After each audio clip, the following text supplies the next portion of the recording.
So my topic here today, and it extends from the book that was mentioned a moment ago. So in 2009, I wrote this book that was called Fiery Dragons, Banks, Moneylenders and Microfinance in Burma, which was the title of the book. Now, where it came from, the expression fiery dragons came from a big royal commission that the British put in place in 1929, because as you know, around that period was the period of the Great Depression, right? So the banks all around the world collapsed, but they were particularly damaged here. And what happened was that there was not only the collapse of the big banks, but all the money lenders and so on lost out as well, and rice prices absolutely collapsed around the world, like all commodity prices. So what happened was that all the land which had been pledged as collateral against loans to these moneylenders was all called in. So around half of all the land of the Irrawaddy Delta fell into the hands of foreign moneylenders. And so it was an incredible episode of banking failure. And so at this Royal Commission, so the British Commission got this Royal Commission into what had gone wrong and so on. And one of the witnesses, a farmer, got up and said that banks are like fiery dragons. They destroy everything in front of them.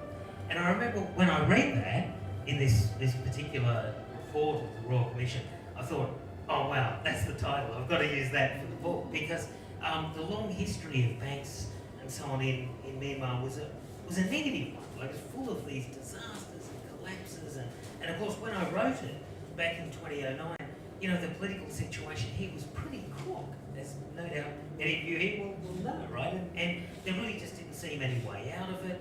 The banks were all part of it. It was all part of a sort of crony connected network, all locked up, etc. And that was the story. So really what I'm doing is saying, well, okay, so they came out in 2009. What's happened since? Now we know a lot, right? A lot has changed. But I guess what I'm saying there, and you know how sometimes if you're telling a story and you're using a metaphor, you get a bit trapped in your metaphor, you keep going. So I've got caught up in this whole thing of dragons and fire and all that. I've probably gone way beyond the use of this metaphor, but anyway, I'm stuck with it, I think. So I'm using that as the title. But what I'm really doing is just really asking the question, to what extent have things got better? In other words, are the dragons still fiery? Is it still problematic? And yeah, what's changed, what hasn't, what hasn't, and so on. And in the end, hopefully I'll leave you with a story that is complex, because the situation is complex, but not hopeless, right? It's a situation where I think we're at the cusp. Things go well, we're at the cusp of the dragons becoming really good, and there's a really potentially good story there, but not to get around the fact that there are still other things that would suggest that the dragons are still fiery. In other words, they're still destructive. I guess that's where I want to go. So we're going to begin with a story of bad dragons, and because Parami is an academic institution, the reason why I'm going to talk a little bit about theory, right? Because what's also happened since 2009, apart from the fact that things here in Myanmar have got different, there's been a growing literature of the political economy of banking, and a realisation that banks, more than any other institutions, are ultimately political. Almost 100% political, as I want to talk about at the beginning. So I want to look at the theory of bad banks and bank bargains, as it's called. So that's the bad dragon. We look at, in other words, banking under autocracy. Then look at the story of good dragons. What are the political circumstances, democratic liberal capitalism essentially, that allows good banks to develop, or good dragons? Then I want to look at Myanmar dragons. Where are they in relation to this? Then look at the situation of trying to make them better, trying to tame the situation, trying to get it stable, which is more or less where we are now. Then starting to make it better, nicer dragons, some of the stuff that has been put in place now to make it for a better system. And then finally the potential future, which could be revolutionary and which involves, as noted earlier, about technology and things like that. But again, complex story there as well. So so the main motivation, I suppose, is that, okay, there was a story in 2009, it was negative, it was bad. Let's see what's happened since. That's one motivation. Second motivation is that there's been a theoretical literature change since, and so to re-look at the situation according to that theory. You know, by the way, economists often say that something might work in practice but doesn't work in theory. That's almost what I want to do here, is to go back and just check the theory out. The third motivation is actually to say also that here in Myanmar, more than most countries, the past changes as well, right? So the future is unknown, as we know, but the past sometimes changes as well. And what I'm getting at here is that I want to tell you some stories as we go along about how some of the things that I thought I knew and put in the book back in 2009, in fact, turned out not to be the case. And there's one particular example that fits the theory that we want to look at very nicely, a nice illustration of that. So that's where we're going. There's pictures all the way through, which the downside of that meant the file was really huge. It was like 20 megabytes, or no, not gigabytes, anyway, some sort of bytes. But they're of banks and so on around here. The first of them is just one, it's my favourite photo of all. It's around the back of the old Imperial Bank of India building, which is down the bottom of Sule Pagoda Road and Strand Road. It's a beautiful old building, built in 1914. But if you go round the back, there's the remnants of an even older building, and the old gate of this ancient building is still there, and that stands for Bank of Bengal. But it's not related to India. It's a British bank, right? It's the old British Empire. Gate's still there. That's got to be at least 150 years old. And then round the front, there's another set of gates that have still IBI for Imperial Bank of India, which should be well over 100 years old as well. So anyway, so there's little pictures. So if you get bored, which is very, very possible, the pictures might give you away maybe. All right. So let's begin then just by looking at the again some of the motivations. So I mentioned that theory has changed. This quote comes from a book that came out in 2014 called Fragile by Design. And the main message of this particular book was that banks are bargains. They're bargains between political actors. And that was the major theme of the book, and I'll use that as we go along. But this is a quote from it, where it just says, banks are, for better or worse, an institutional embodiment, a mirror of sorts, the political system that is a product of a society's deep history. So that's the point that I want to make, right? If you have a society that is autocratic and that is dysfunctional, the banks will be a wonderful indicator of that. They're almost like canaries in the coal mine. You can pretty identify that something is wrong if the banks are wrong. And I'll try and explain why that's the case. And it's really useful, even to think of other countries as well. Think about countries like China and so on, that on the surface look good. You look in the financial system and see where some of the fault lines are. Even the US as well, right? 2008, global financial crisis. Sometimes it's a deep mirror into the society. And then this quote was just in last week's issue of The Economist. A decent financial system is the best defence against cronyism. I really like that because I think it's true. Decent financial system provides capital to new people. Now, reverse that. A financial system that isn't working is the best defence of cronies, right? So, and that's an important clue as we're going to look at, that resistance to change is often resistance to trying to reduce the power of cronies and insiders and so on. So the converse there is true as well. Okay, so bad dragon. So here I want to talk about banking under autocracies, banking without freedom, banking without the rule of law and so on. To look at the theory of that, this idea of bargains and so on. Then we'll look at the converse story, the good story, then look at Myanmar. We'll be able to see that Myanmar historically has many of these features of the bad bargains, the bad dragons, if you like. Okay, so I've got there that first thing, banks, what they do, and that their outcomes are political bargains over property rights and rents. Now, here though, I just want to step back a bit, just to think about why this makes sense that banks are about political bargains. We have to think about what a bank is. If somebody said to you right now that the Ford Motor Company had assets of $4 billion, you would know then immediately that the Ford Motor Company owned plant, equipment, buildings and all that stuff that added up to $4 billion, right, in cars. It'd be tangible stuff worth $4 billion. On the other hand, if somebody said to you, JP Morgan is the world's most powerful bank, it's got $2 trillion of assets, you'll think, wow, that's so powerful. What an institution. But banks are different. They're different than normal institutions like the Ford Motor Company. Because what does it mean to say a bank has $2 trillion of assets? A bank's assets are nothing but the loans that it gives to people. Now, those assets are only worth anything at all as long as people pay them back. If every one of those $2 trillion worth of loans out there, if everyone said, right, suddenly we're not going to repay, JP Morgan would have zero assets. So on the asset side of a bank balance sheet, it's just promises.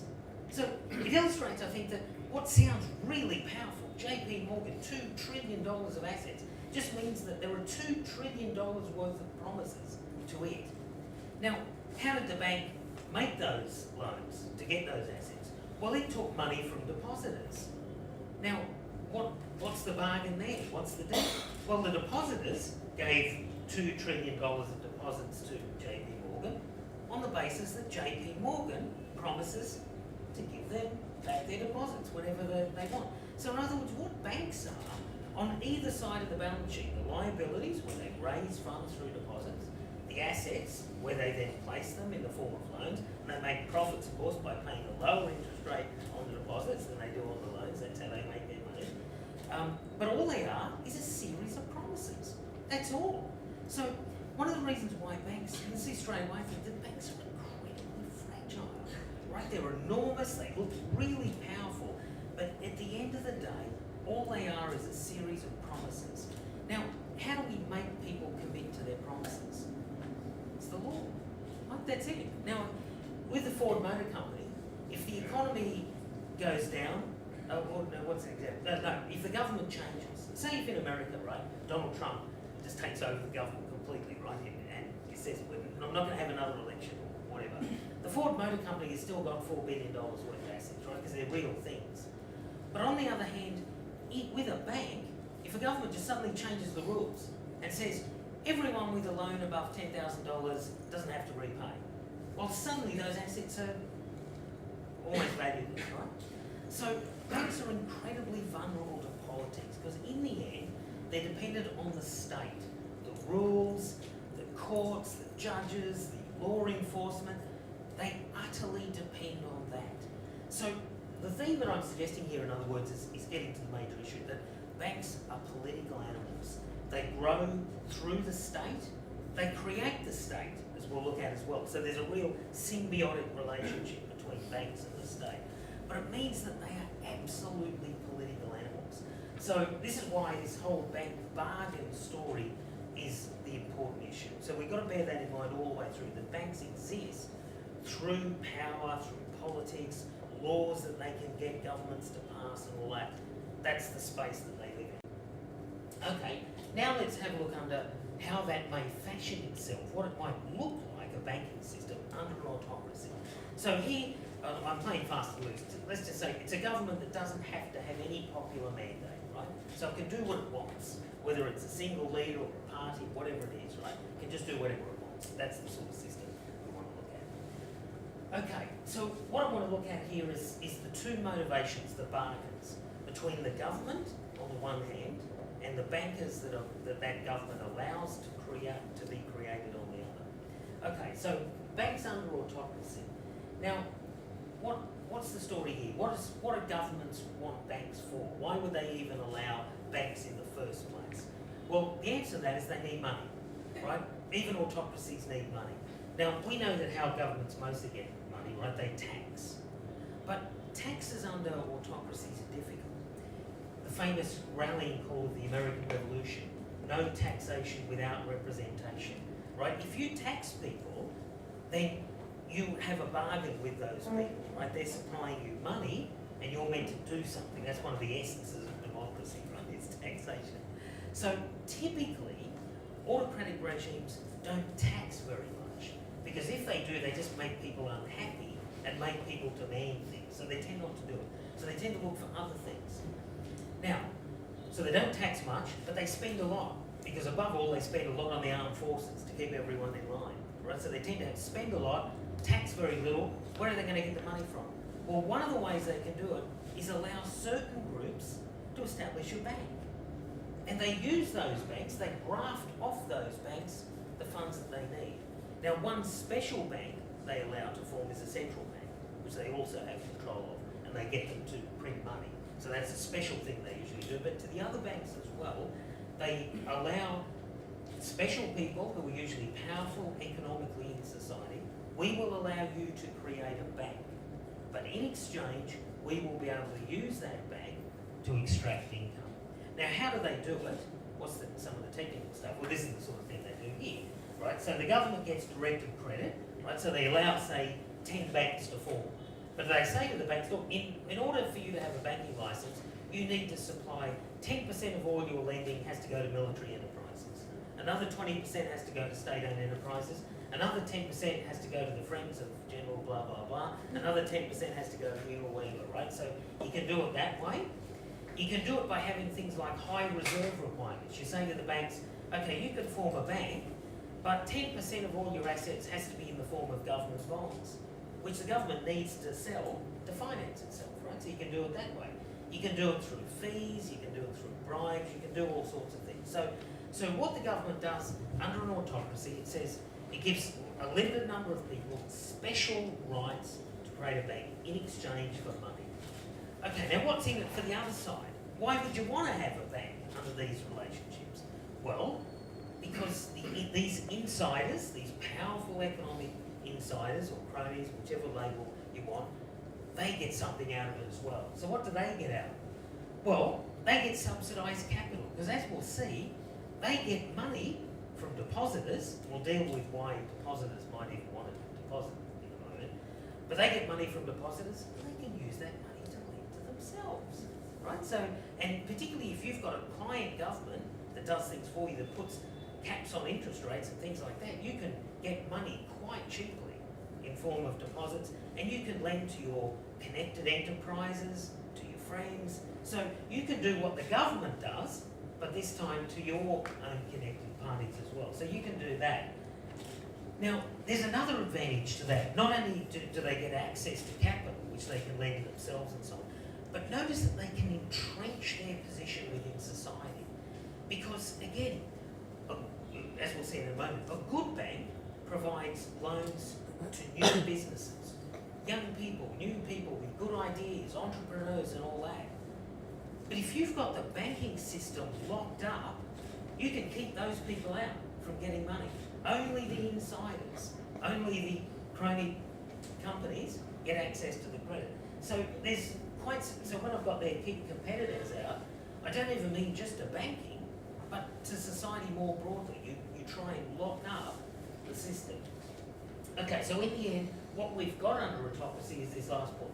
A locked up rent distribution. So rent in economics means income that's unearned, right? So that's what we mean by rent. So a locked up rent distribution system between government, insiders and cronies, right? So what they're doing is they're ripping off society more broadly and distributing the gains amongst themselves. So that's basically what I've got there. I've got there, what about the public? Are they part of this bargain? Well, they're not, right? Because under an autocracy, it doesn't matter. They don't get to decide anyway, so why would you bother? You're not going to worry about them. So the public doesn't get, is not part of this deal. Okay, so the system is good for the autocrat, good for the insiders, bad for the general public and bad for the country as a whole. That's what I want to suggest here. Now, why is it bad for the economy as a whole? So we'll look at that issue now. Well, number one, there's no broad financial access. The insider banks are not interested in the general public, right? Because firstly, they want the money for themselves, or they want it for their friends, or they want to give it to politically powerful people, right? There's no point in lending to people without power in this system. Why would you bother? So it's no broad financial access. And so whenever you look at autocratic regimes around the world, a dead giveaway, you look at the access to credit. what percentage of the population has a bank account, what percentage of the population has a loan, and it's really, really tiny. And again, another canary in the coal mine. Dead giveaway that something's really off in the society. So that's no broad financial access, no good ideas being funded, etc. Insiders increase their dominance. Again, there's a dynamic aspect here. Insiders get to control the banks, but they become more and more powerful because they have exclusive access to capital. SMEs is especially disadvantaged, almost by definition, right?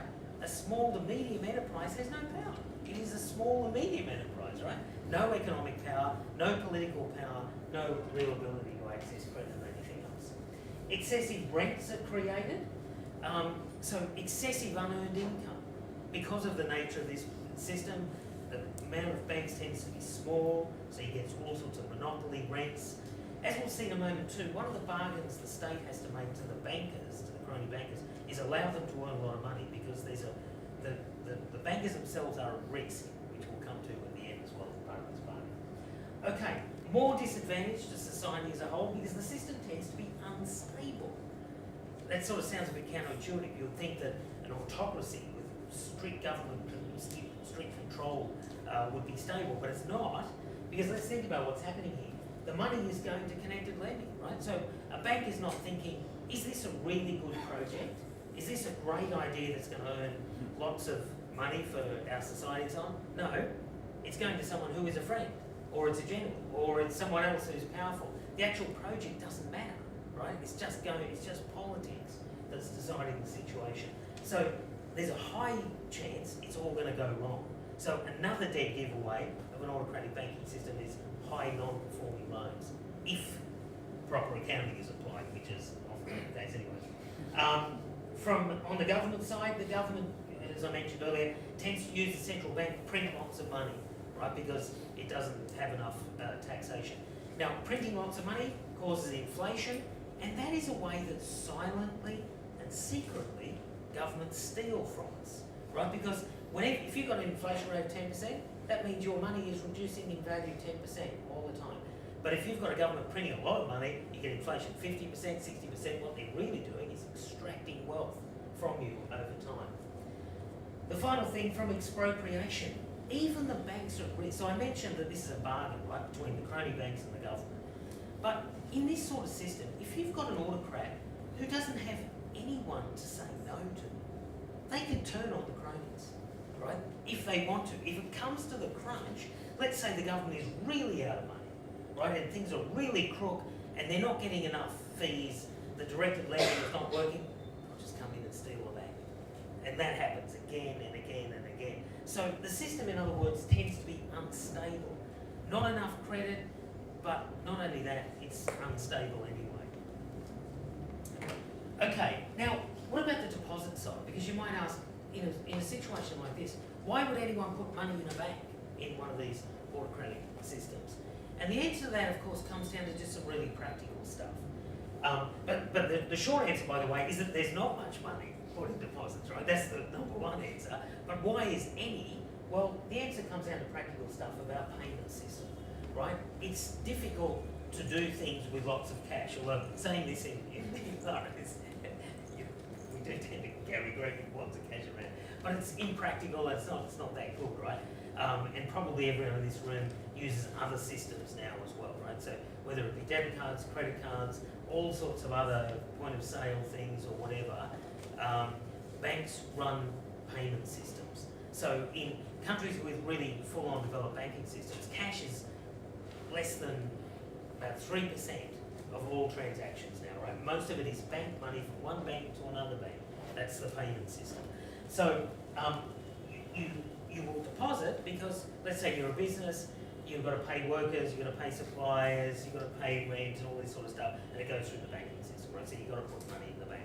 So that tends to mean that there are some deposits, but as I got there, it's low, right? Because you're not trusting this system. This system is a system that is unstable. It's a system that is essentially designed to exploit you through low interest rates, high inflation, all the rest of it. You tend not to hold your wealth in the form of money anyway. Better to put it in gold or something like that, right? So you avoid money, And above all, you avoid money in a bank because it's just too risky. So, low deposit mobilisation. Now, what does this mean for the banks? Well, they're not getting much in deposits. So that means that's yet another reason why they're not going to look around for good young borrowers, good entrepreneurs with ideas. Whatever money they've got, they'll keep for themselves, right, and their friends. They're not going to go looking around. There's no competition to give out loans. So no desire to move beyond insiders. National capital formation is undermined and misallocated, and growth overall is undermined, right? So one of the one true engine of growth that banks deliver to countries is that they mobilise capital, they collect all the deposits, and they lend it to people with good ideas that build the factories, build the shopping centres, do all the stuff that generates economic activity. But here, the deposit's not going to the bank, so there's less capital. What there is being misallocated anyway. So growth is dramatically lower than what it should be. So the costs of an autocratic banking system are really quite profound, both in income and, as I mentioned, the system tends to be unstable anyway. Okay, so that in theory is the autocratic story. What about the good story? Now, this is, and so notice by the way that these are cartoonish, right? It's not like that every country is a totally bad system and every country is a totally good system, or other countries have a totally good system, but this is what a good dragon would look like. Important point, no banking system anywhere is perfect. Because of that reason, banking is really hard. Again, nothing but promises, right? In every country, banks are always one rumour away from collapsing.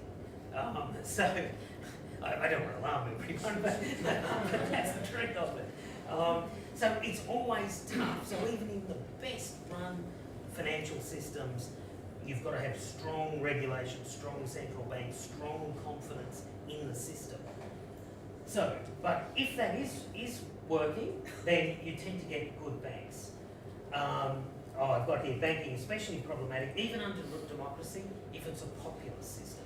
If you have a leader who's a Democrat, might be democratically elected, but say if they're elected on a platform of, like a populist platform, those elites, they're out there taking our money, Wall Street is completely evil, I'm going to come in and redress the balance and all that. That tends to cause all sorts of problems amongst banking systems if that happens. But generally, as I've got there at the bottom, liberal democracy otherwise favours functioning finance. So if one was, so again, generalising a lot, but if one was to say where are good banking systems, where are bad banking systems, and it's overwhelming, right? That good banking systems are almost universally in liberal democracies, bad banking systems are almost universally in autocracies, but in every political system you have crises from time to time. Okay, now why is it though? Why are there good banking systems in democracies? Simple, it's the political bargain, that's all. It gets down to politics again, because the political bargain is different. It's not now between the government and the cronies, the bankers, it's now with the population. Because the population can punish the government. They can throw them out, right, if things go wrong. So what we tend to get in a democracy is a broad constituency for access to credit, right? People want credit. People want to be able to borrow to build a house. They want to be able to have a bank where they can safely save to send their kids to college and do all that sort of stuff. So the political system demands access to credit, where under the autocracy, they don't care, right? They ration the credit. Expropriation is discouraged, right? If a government is running an economy with massive inflation, we'll kick them out, right? Because the economy is unstable, we're getting poor. If they're seizing assets, they're seizing banks and other things, we'll throw them out. So again, it's a political bargain. The government now has to look what the public is doing. And so from this, over time, liberal democracies, and over a long time, because that's the point that I want to make next, over generations, democracies demand institutions that deliver this. They demand the rule of law over time. They demand property rights, functioning courts, law enforcement, property registration. They demand the things that protect them, that protect that wealth, that make the banks repay a deposit. Right? It would be, coming from Australia, it would be an outrage if you couldn't go up to bank and get your money. Right? It just would not be tolerated at all. You would immediately call the police, right? and then it would end up in court, and they would end up having to return the money or be fined or whatever. So over time, and they didn't begin this way, of course, but over time, these institutions start to develop. Okay, so that's the good dragon system, right, which tends to be liberal democracy, but again, I suppose just reiterate the point, that it doesn't mean that going from autocracy, you can see where the theme's going, by the way, I'm sure. You don't just go from autocracy to democracy like that and have a good banking system, right? It's going to take a long time to do it. On the way to democracy, progress can be slow. Who would have guessed? Almost by definition, institutions that solve the property rights problems, courts, law enforcement, all of that takes a long time to develop.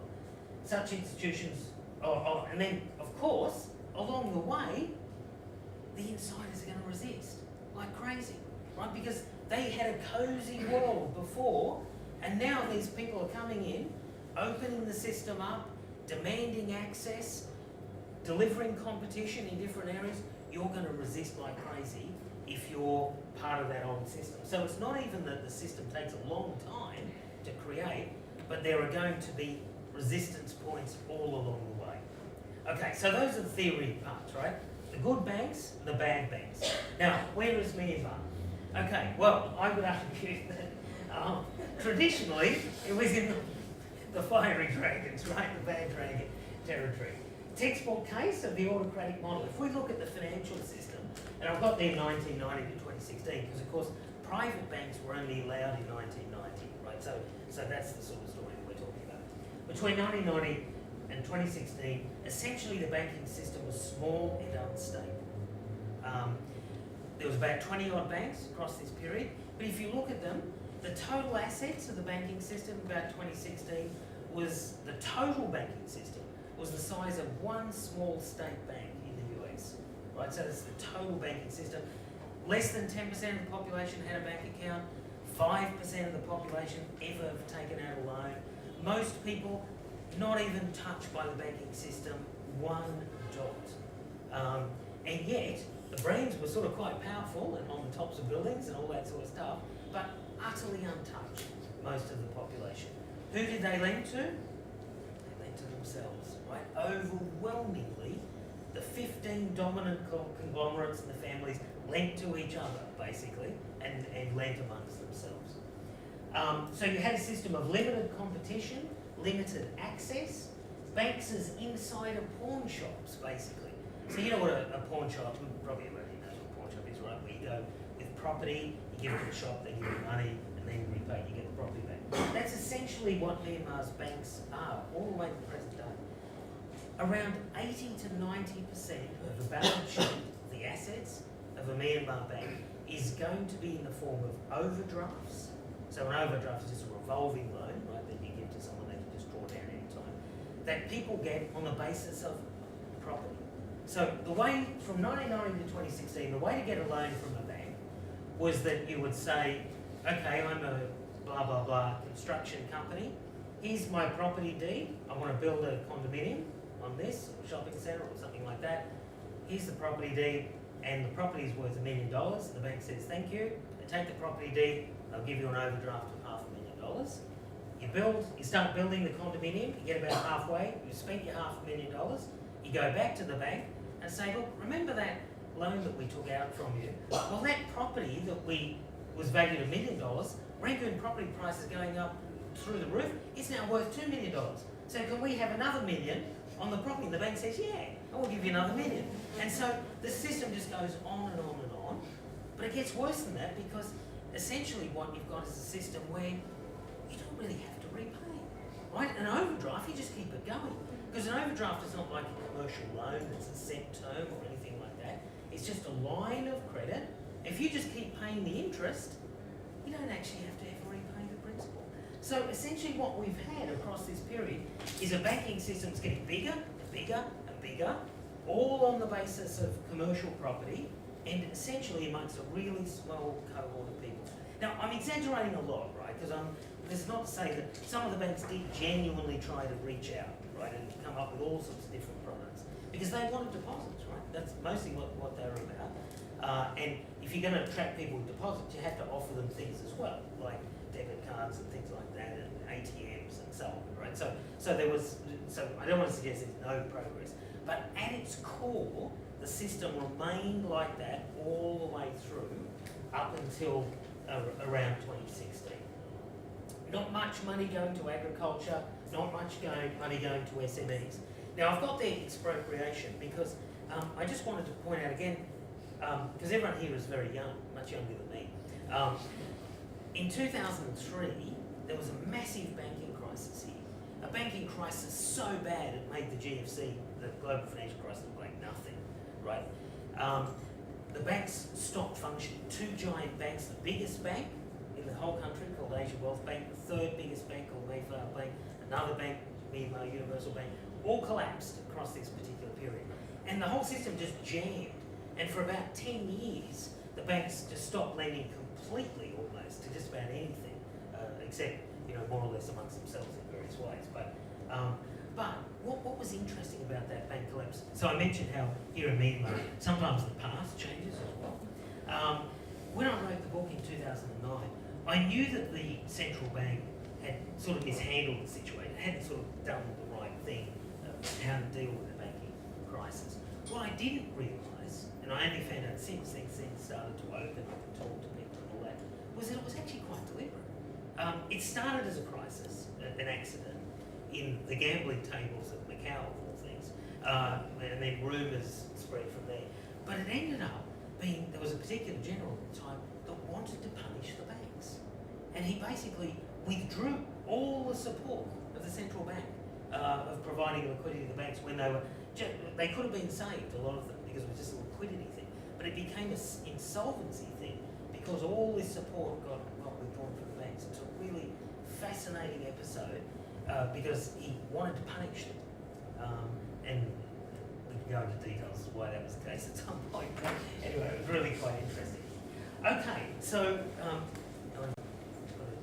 I on time? Yeah. Do shout out if I start to get carried away because I could go on and on and on. Okay, so that was the situation till about 2013 and so on. Things started to change under the previous government, under the Thein Sein government. We get the first efforts to try and convert the system into something approximating a proper banking system. So these are some of the things that were brought in by the Thein Sein government. We see foreign banks come into the story. Now that's significant, right? Because when you think about it, that goes against the old locked up crony rent distribution system. If you're bringing competitors from outside, that's disturbing that cosy world. There were some changes to the foreign exchange system, the exchange rate.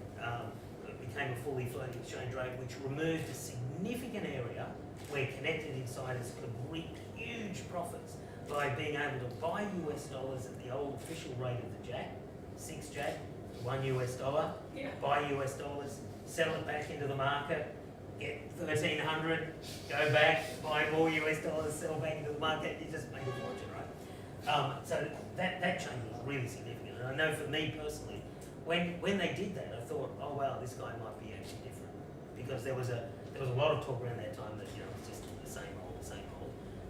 And I'll be critical of them in a moment as well. So I don't want to go too far down that track. But anyway, just to say that was a significant change. Financial access starts to accelerate. We do see those numbers of people with bank accounts, etc., start to mount. The banks start to seek out new customers. The central bank is given independence. A new financial institutions law came in 2016, which got proper rules in place. But then I've got here at the bottom, it was a start, but rents, private, public, protected. There were so many reforms that one of the phrases, there's a particular expression that the reforms were a mile wide and an inch deep. So meaning that there were many reforms, and they looked great. To the international community, people were saying, yes, wow, great, independent central bank, tick. Float the exchange rate, tick. Foreign banks, tick. But then if you looked into the details, foreign banks, not allowed to lend to Myanmar citizens. Foreign exchange chambers, well, yes, but not fully. Financial access increased a bit, but not really. Not out in the countryside, not into areas too much beyond Yangon and so on. Central bank independence, yes, but let's make sure we get the insiders in there first, and then declare it. Financial institutions law, let's publish it, and let's get the IMF to write it, so that we get all the ticks and everyone celebrates, but let's not actually implement it or do anything like that. So it was good, sort of, but it never really went anywhere. Okay, the NLD government comes in and everything's chaotic, right? What on earth do we do? What do we do with this independent central bank? Because obviously in this story, the central bank's going to be critical here. But if you don't have control of the central bank, if it's been made independent, but it's already being filled, independence, what that means, by the way, in practice, the government can't change the senior staff, right? They're locked in. So you're on the back foot a bit, and things take time anyway, as everyone here knows, right? So a lot of change spoken about, but not much happens for quite a long time, till we get to July of last year, and at last, some things start to stir. Because in July 2017, they brought in regulations to implement that financial institutions law. So the law was good, written by the IMF and all that, international best practice, and they start to implement it. 4 particular things were brought in, and this is what sort of hit the market late in mid last year to late last year, and still going on. The first 2 needn't worry us too much. Banks should have minimum capital. That just means that if you're a bank, you should have lots of your own money there. Because then you've got an incentive not to misbehave. Because if the bank collapses, you lose your own money. So that's what we mean, minimum capital. Making sure bank owners have skin in the game. Minimum liquidity, make sure that they have lots of spare cash around to be in crisis. So the first 2 are effectively just safety measures. The next 2 go right to the heart of the autocratic banking system, right there.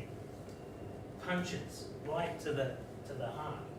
Limits to connected lending, right? So if you're a bank and you're a subsidiary of another company, there is now a limit as to how much you can lend to that company, right? You can only lend 10% of your capital to any particular related party. And there's different numbers, by the way, but 10% is one. So notice that automatically hits right at the heart of one of the main reasons why you have a bank, if under an autocratic banking system. And large exposures as well. So, which just, you should always make sure the bank doesn't have too much risk to one borrower, right? Because if that borrower doesn't repay, then the bank collapses. Now, but notice, of course, those 2 are connected, because under old colonial time banking systems, you not only have connected lending, but it's in huge volume to that one party, because they're all big deal. So that is huge. The second thing, likewise, though, rules for asset classification and provisioning. What this says is basically to the banks, you have to change banking behaviour. We want to try and increase access, democratise banking, and not just lend to people with property, right? Because notice one of the other aspects of the Myanmar banking system is that it only gives money to people who have got money, right? They've got property. So it says that overdraft system on property has got to come to an end. And instead of 80 to 90% of your lending in the form of overdrafts backed by property, you have to convert that into loans that you do proper business and analytics on and credit assessment, and stop relying on property loans. So they brought in some procedures to bring it down over time. Now, when this came in, the banks went hysterical. Right, and probably many of you know, some of you might work for the banks, so you know very well. And they basically backgrounded everyone. Every journalist they could get to, they spoke to. Every diplomat they spoke to. Every person like me they spoke to. Everyone. The screams were lift the ceiling. And admitted, to be fair, I think the first set of rules were too strict, because they basically said to the banks, you've got to do it really quick. And the bank said, well, hang on, we can't do this, right? They brought in a new set of rules that basically mean that banks have to go from 80%, 90% of the loan of assets in the form of overdrafts down to about 20%, which is still high. By international averages, by the way, the average bank would have overdrafts of about 8 90% of its portfolio. Right? So that's the difference. Myanmar's 80-90%, right? So they've got to get it down to 20% in 3 years.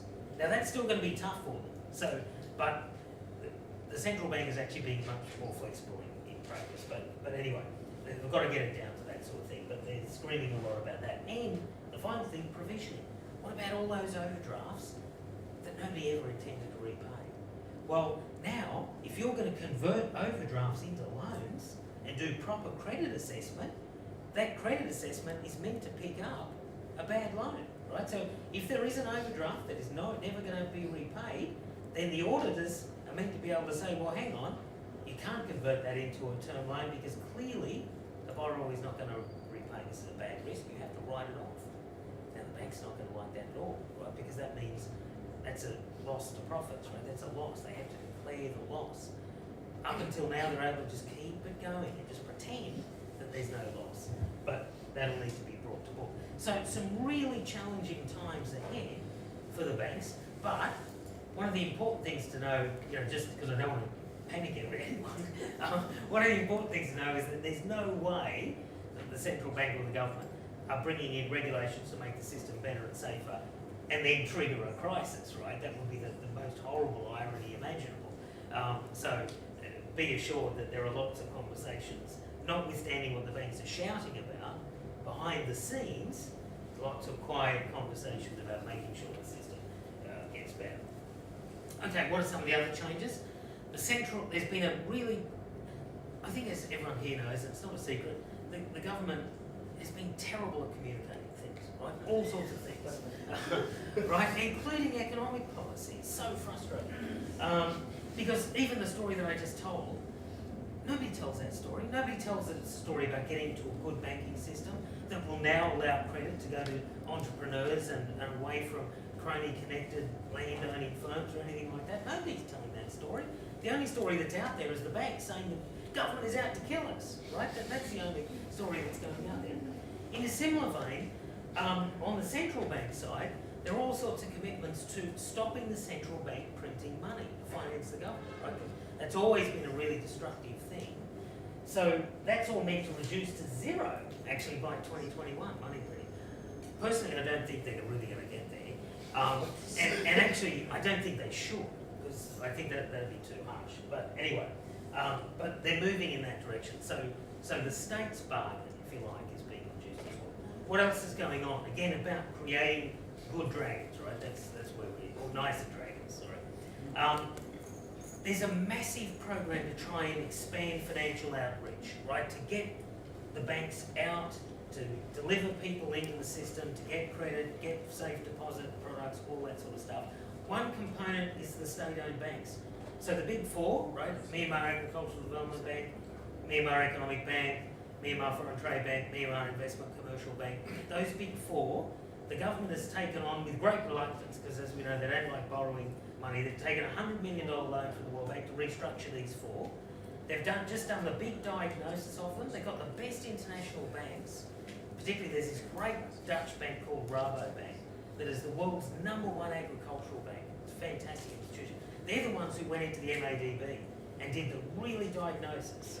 And so they're using that to, it's going to take a while, obviously, but to restructure those and to make sure that they work properly. And the MADB, in a sense, that's the one to really get right? Because that one's the big outreach.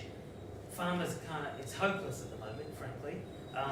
But it can be saved and turned into something really good. If you look around the world, most countries, even the really arch-capitalist countries like the US and so on, they all have state institutions when it comes to agricultural banking. Because agricultural banking, by definition, almost is risky. Because if the crops fail, everyone fails, right? So agricultural banking is really hard. So it's important probably to have a state-owned lender. So restructuring that is part of the really big thing. Likewise, microfinance, been huge expansion of microfinance. Microfinance is not the answer to things. You need proper banks, but microfinance can do a lot. The growth there is just extraordinary, of 1,000% growth since 2013, and it's about 600% just in the last couple of years. All got to be done safely and so on, but again, that's part of the outreach story, which is different to the autocratic story, right? Because again, trying to pull people in. Okay, mobile phones. Now, this is the area where I think the real revolution is going to come, right? This whole fintech, mobile phones, mobile banking, and all the rest of it.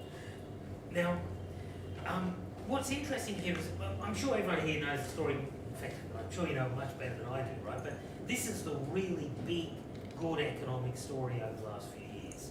I mean, there's been some good stories in agriculture as well, but this one, right, the revolution in the telco sector is absolutely dramatic by any standards anywhere in the world.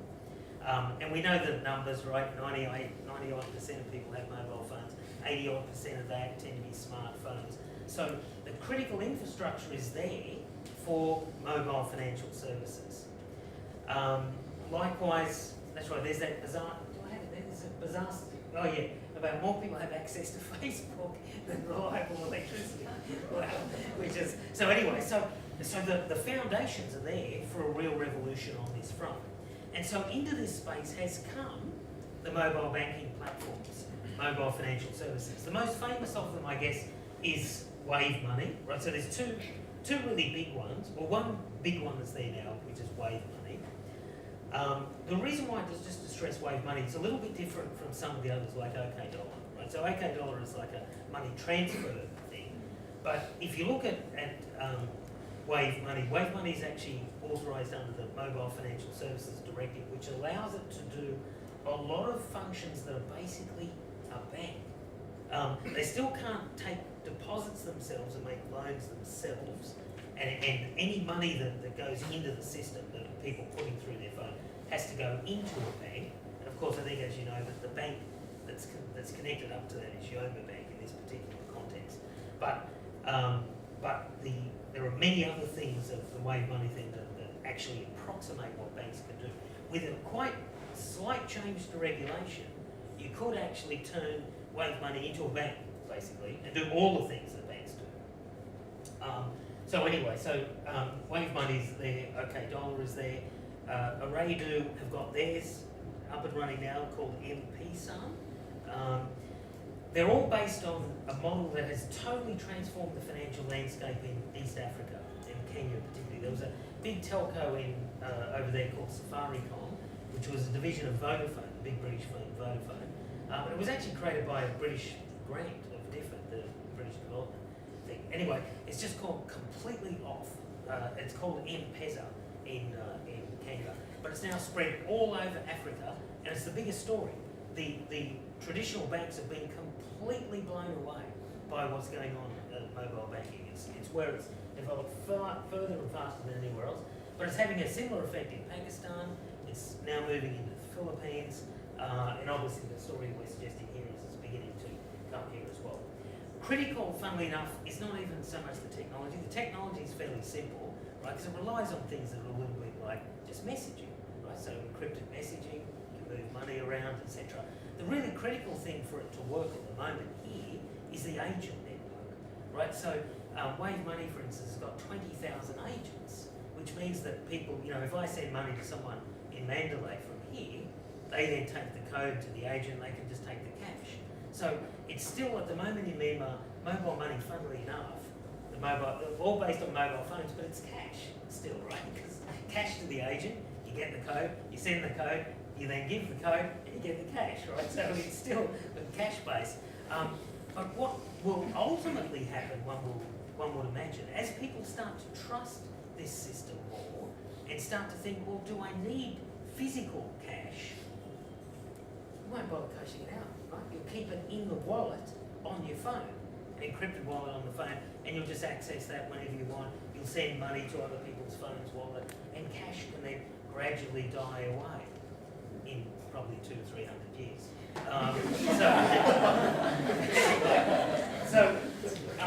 So all of that is still to happen, obviously. So we're in the beginnings of it. But some of it is just so exciting. They've even linked it up to people in IDP camps and so on. Instead of giving them cash, which tends to be dangerous, right? Because if people get cash, they can be robbed and all sorts of stuff. And also, they have to line up for the cash and it tends to rob people in dignity and all that sort of stuff. But if you can deliver it straight to the phone, you really empower people in ways that the giving of direct cash doesn't. So it's not even, just about business and capitalism and all that. It can be even used for all sorts of things like, I think I've got to be about pensions and all that sort of stuff. So, the other interesting thing why I think this is revolutionary, notice, let's go back to the politics and the political bargain. Notice we've now got even more new and very, very powerful actors, right? So no longer have we got a banking system just locked up between local insiders. You've now effectively got Telecom, and you've got Ooredoo, and you've got Mytel, and you've got MPT, and you've got whoever might come into this ecosystem that's being created, right? So just by the injection of these firms, you've potentially got huge political change. The agent network is now massively expanding access, right? So many more people are being touched. It's not just critical insiders and so on anymore.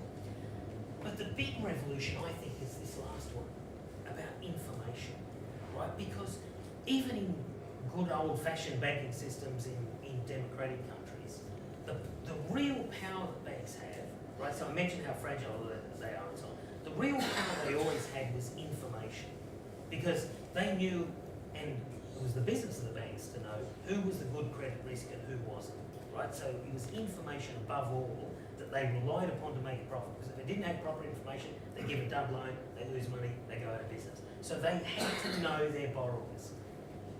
This is transforming everything, because these people know much more than the banks do, right? These telcos are assembling vast amounts of information. They know precisely whether you pay your bill on time. They know how many times you used the phone when you had a little bit too much to drink on Saturday night, right? They knew all the dodgy sites you may or may not have visited on the internet. They know all sorts of stuff that banks don't know. So they're assembling vast amounts of information that is totally changing the political dynamic. So notice that some of it's a little bit worrying, right, as well. So this whole thing about Facebook and some of the controversies there, these are all issues that are going to come into this space.